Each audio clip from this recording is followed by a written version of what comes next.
εκδήλωση σήμερα θα θέλαμε να γίνει μια προσπάθεια διάδοσης της ερασιτεχνικής αστρονομίας προς όλους τους κατοίκους της περιοχής μας και να αποτελέσει το έναυσμα για όλους εμάς να ασχοληθούμε με αυτό το συναρπαστικό κόσμο. Στο βουνό μας στον Πάρνονα, εκτός από τις επίγειες φυσικές ομορφιές του, μπορούμε να θαυμάσουμε την απέραντη ομορφιά του έναστρου ουράνιου θόλου του.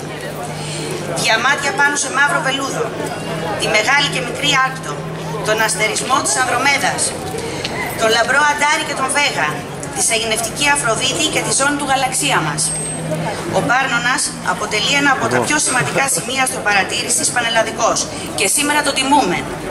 Κλείνοντας, θα θέλαμε να σας ευχαριστήσουμε ακόμα μια φορά, να ευχαριστήσουμε τον κόσμο που βρίσκεται απόψε εδώ και να εκφράσουμε τις ευχαριστίες μας στον πρόεδρο του χωριού μας, κύριο Δημήτρη Κόκοτα, για την υποστήριξη και την πολύτιμη συνεργασία του. Ελπίζουμε αυτή η γιορτή να αποτελέσει θεσμό και ένα χωριό να μετράει τα άστρα κάθε καλοκαίρι για πολλά χρόνια.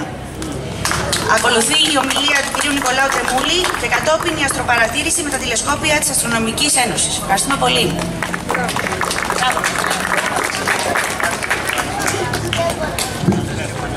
Καλησπέρα σας. Να σας ευχαριστήσω και εγώ εκ μέρους της Αστρονομικής Ένωσης Σπάρτης για την παρουσία σας εδώ σήμερα σε αυτή την όμορφη εκδήλωση. Η Αστρονομική Ένωση Σπάρτης αμέσως δέχθηκε να συμμετάσχει σε αυτή τη γιορτή της αστρονομίας στον Άγιο Πέτρο. Ο Άγιος Πέτρος είναι το χωριό που είναι η πύλη για εμάς τους αστρονόμους στο ιερό μας βουνό, τον Πάρνονα. Τον Άγιο Πέτρο εμείς οι αστρονόμοι τον έχουμε αγαπήσει και θέλω να πιστεύω ότι και ο Άγιος Πέτρος μας έχει αγαπήσει εμάς τους αστρονόμους αντίστοιχα. Ευχαριστούμε για αυτό, το ξέρουμε, νιώθουμε την αγάπη σας. Θα ήθελα σήμερα πάλι να σας ευχαριστήσω άλλη μια φορά. Θα δείτε μια πολύ ωραία ομιλία από τον Νίκο τον Τρεμούλη. Θα γίνει μια ουρανογραφία να δείτε τους αστερισμούς στον ουρανό από τον Θανάση τον Ευαγγελόπουλο. Θα μπορέσετε να παρατηρήσετε κάποια ουράνια αντικείμενα από τα τηλεσκόπια που έχουμε στήσει εδώ στην πλατεία σας. Να πάρετε μια ζωντανή εικόνα του νυχτερινού ουρανού.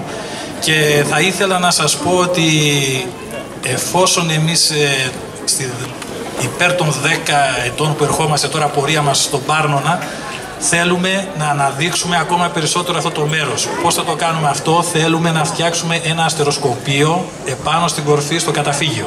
Μαζί με τον Ορειβατικό Σύλλογο της Σπάρτης έχουμε ξεκινήσει μια προσπάθεια να φτιάξουμε ένα αστεροσκοπείο και να επεκτείνουμε το καταφύγιο. Φανταστείτε γιατί το κάνουμε αυτό? Γιατί έχουμε έναν από τους καλύτερους ουρανούς στον κόσμο εδώ πέρα. Στον κόσμο. Πριν μερικές ημέρες ήταν οι Γερμανοί επιστήμονες που έχουν έρθει εδώ πέρα, φύγανε κατενθουσιασμένοι για άλλη μια φορά. Είναι η 6η φορά που έρχονται συνεχόμενα εδώ για να κάνουν παρατηρήσεις για τη βροχή των Περσιδών μετεώρων. Γιατί έρχονται στον Πάρνονα? Γιατί πάνε αλλού και έχει νεφοκάλυψη, έχει διάφορα προβλήματα φωτορρύπανσης. Έρχονται στον Πάρνονα, στην Ελλάδα και στο Μέναλο και κάνουν τη δουλειά τους μια χαρά. Γι' αυτό λοιπόν το λόγο, επειδή έχουμε ένα από τους καλύτερους ουρανούς στον κόσμο, το ξαναλέω, μην το θεωρείτε υπερβολή αυτό, θέλουμε και εμείς να προχωρήσουμε, να φτιάξουμε ένα αστεροσκοπείο. Και φαντάζομαι όλοι σας καταλαβαίνετε τις προοπτικές που ανοίγει μια τέτοια κατασκευή για όλη την περιοχή εδώ πέρα. Οπότε σιγά σιγά ίσως και να χρειαστούμε και τη βοήθειά σας, του συλλόγου σας εδώ πέρα, όποιον υπάρχει, ακόμα και του Δήμου Βόρειας Κινουρίας. Θέλουμε να μας βοηθήσετε και εσείς πιέζοντας από την πλευρά σας τους ερετούς εδώ πέρα να μας βοηθήσουν και εμάς να προχωρήσουμε, γιατί αντιμετωπίζουμε κάποια αρκετά γραφειοκρατικά προβλήματα που μας καθυστερούν. Εάν ξεπεράσουν κάποια προβληματάκια, πιστεύω ότι σε 1-2 χρόνια αυτό το project, θα το δείτε κιόλας στην ομιλία τι θέλουμε να φτιάξουμε, θα είναι έτοιμο και θα αναβαθμίσει τρομακτικά όλη την περιοχή μας εδώ πέρα. Μιλάμε για τουρισμό που θα έρθει εδώ πέρα υψηλού προφίλ και θα μπορούμε να κάνουμε πέραν αυτού και τις αστρονομικές μας παρατηρήσεις από ένα σύγχρονο χώρο όπως τον θέλουμε εμείς και οι επιστήμονες. Τώρα θα σας ευχαριστήσω για άλλη μια φορά. Είμαστε έτοιμοι εδώ να ξεκινήσουμε την ομιλία μας.